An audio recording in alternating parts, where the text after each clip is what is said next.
Abaroma 6:8 haravuga ngo ariko bisanzwe twapfanye na Kristo twizera yuko tuzobanaho nawe naho turi muri inosi idukwega irimwe ivyifuzo bidukwega kubera twapfanye na Kristo twizere neza yuko tubanyeho nawe niho tuzoba abanesha kuko tuzi yuko Kristo amaze kuzuka mu bapfuye atagipfa urupfu rutakimuganza uko gupfa yapfuye niho yapfuye rimwe ku cyaha ariko ariho ari uw'Imana ariho mu busabane n'Imana. Haleluya, ariho yimatanije n'Imana.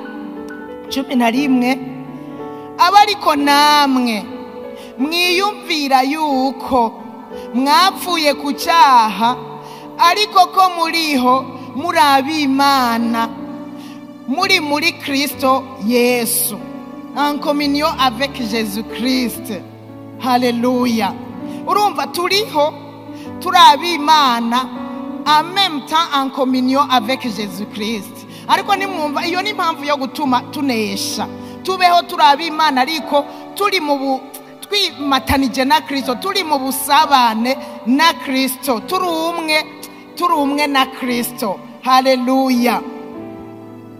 None rero icyaha nikikabe ku ngoma mu mibiri yacu izopfa ngo twumvire ivyo yifuza, kandi nitugahe icyaha imibiri yacu ngo ikoreshwe n'ukugabitanya, ariko mwishikanira Imana nk'abazuke bavuye mu bapfuye, n'imibiri yanyu muyihe Imana kugira ngo ikoreshwe no kugororoka.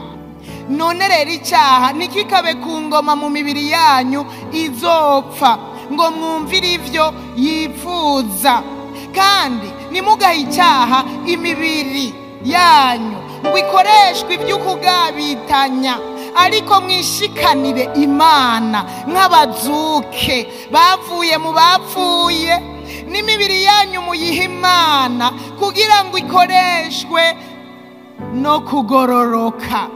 Haleluya. Mwumvise ingingo dukwiye gufata kugira ngo tuneshe bino bigeragezo. Icyaha nikikabe ku ngoma muri twebwe.